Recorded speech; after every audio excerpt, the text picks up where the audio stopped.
다가오는 언택트 시대, 집이란 무엇일까? 집은 집이 아니다.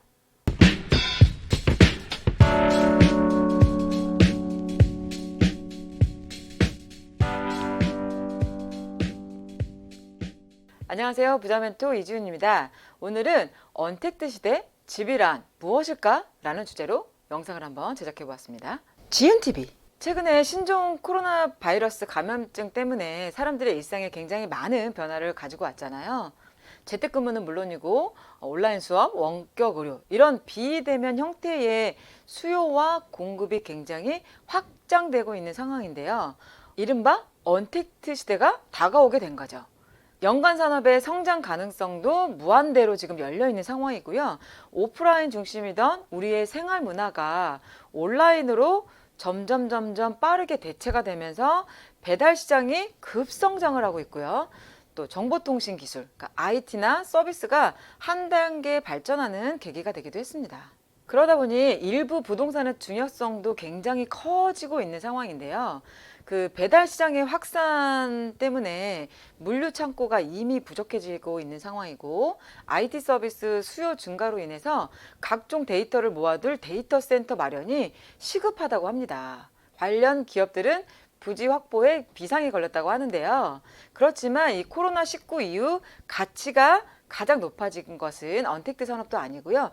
물류 창고나 데이터 부지도 아니고 바로 집입니다.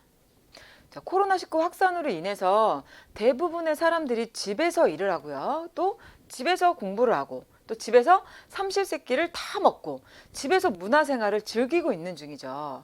오랫동안 집안에서 생활을 하다 보면 답답하다 보니까 기껏해야 근처에 커피숍을 간다거나 아니면 주변에 산책을 하는 정도로 외부 활동을 하고 있는 겁니다. 한 시장조사기관이 전국 성인 남녀 1000명을 대상으로 실시한 설문조사에서도 코로나19 이후에 집에 머무르는 시간이 많아졌다라는 응답이 84%로 2015년 메르스 때 당시 그때가 56.9% 정도였는데 그때보다 훨씬 많았다고 합니다. 집에 머무는 시간이 증가하다 보니까 당연히 집에 대한 생각도 바뀌게 되고 또 휴식을 취하고 그 머무는 그냥 안식처, 그냥 잠을 자는 공간이라는 인식에서 벗어나서 여가를 즐기고 취미를 즐기는 공간, 또 이어서 일도 하면서 생산활동까지도 가능한 공간으로 집의 가치가 확장되고 확대되고 있는 겁니다. 그렇지만 아직까지 우리나라는 주거 공간의 질적 수준이 아직도 이러한 니즈를 쫓아가지 못하고 있는데요. 작년에 주거 실태 조사에 따르면 우리나라 1인당 주거 면적이 32.9제곱미터로 1년 전인 32.7m보다는 소폭으로 증가했지만 33제곱미터가 넘던 2014년, 2016년에 비하면 오히려 줄어들었다고 합니다.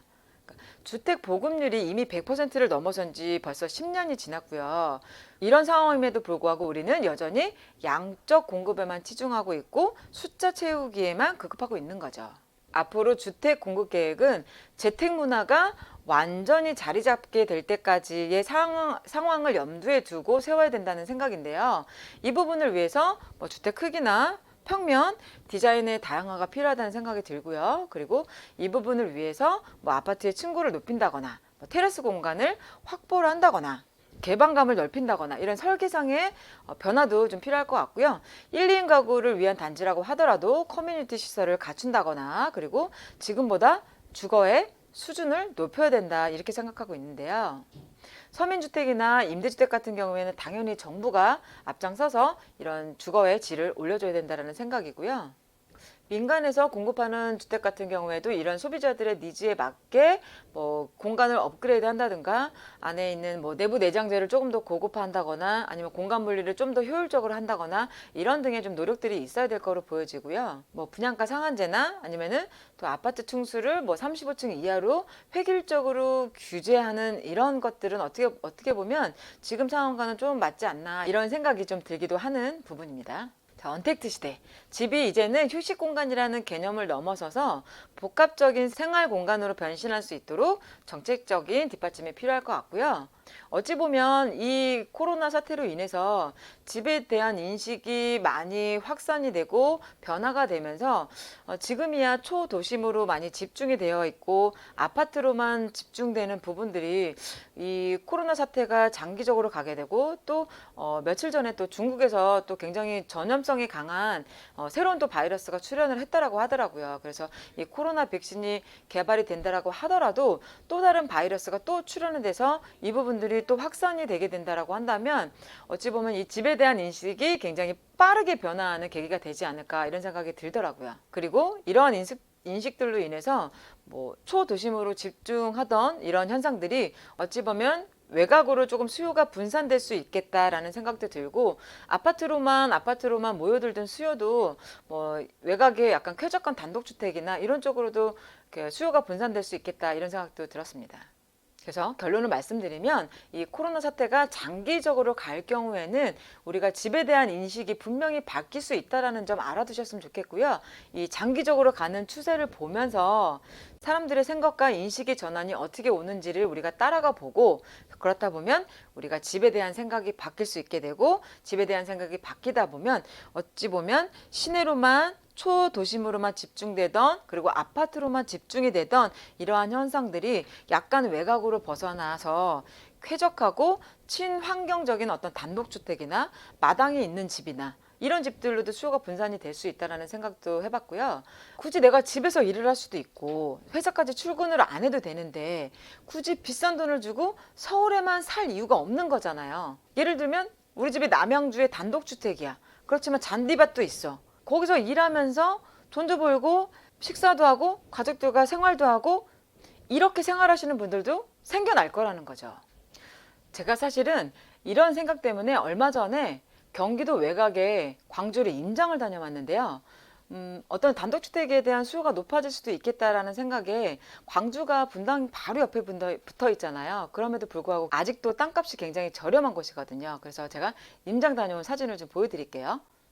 여기는 단독주택 부지인데 굉장히 좀 주변도 쾌적하게 되어 있고 이미 이제 집을 지을 수 있게끔 대지로 허가가 난 땅입니다. 그래서 요 뒤쪽으로는 고급 주택들이 보이고 있는데 요 땅 같은 경우에는 평당 한 200 정도 가더라고요. 그래서 한 100평 정도 사게 되면 한 2억 정도 선인데 보통의 단독주택 같은 경우에는 한 200평 정도 산다라고 한다면 150에서 200평 정도 산다라고 하면은 한 3억에서 4억 정도가 들 거고 거기에 건축비까지 합하게 되면은 한 3억 정도 들게 되면 서울에서는 사실 6, 7억이면 별로 좋은 집이 아니잖아요. 근데 약간 외곽으로만 벗어나도 한 6억에서 7억 정도만 들여놓게 되면은 굉장히 고급스러운 집을 살 수 있다라는 이런 생각이 좀 들기도 했습니다.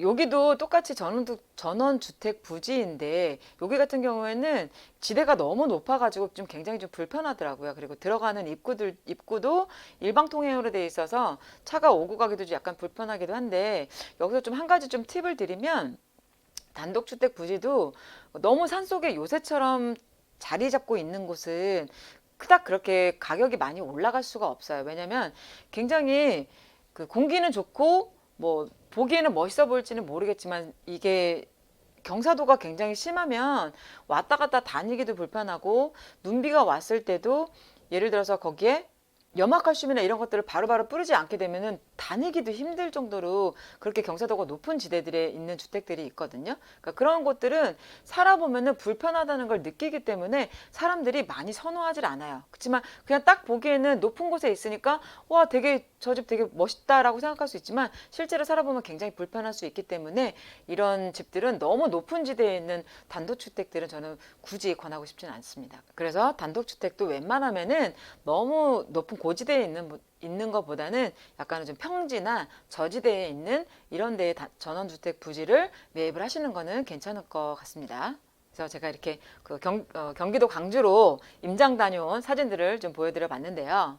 앞으로는 이 코로나 때문에 집에 대한 인식이 굉장히 큰 변화가 일어날 수도 있다는 부분 꼭 알아두시고요. 이러한 변화로 인해서 수요가 분산될 수 있다는 부분도 꼭 알아두셔야 되고 지금 현재로서는 아파트가 정답이긴 하지만 이러한 추세가 장기적으로 간다라고 하면은 분명히 수요가 분산될 수 있고 외곽에 있는 단독주택이나 이런 쾌적한 주택들에 대한 수요가 높아질 수 있다는 부분 꼭 알아두세요. 그래서 오늘은 언택트 시대 집의 개념이 어떻게 바뀔 것이고 집에 대한 수요가 어떻게 분산될 것인지에 대해서 알아보는 시간을 가져보았습니다. 자, 오늘 영상도 도움이 되셨다면 구독하기와 좋아요 눌러주세요. 다음 시간에 또 찾아뵙겠습니다. 감사합니다.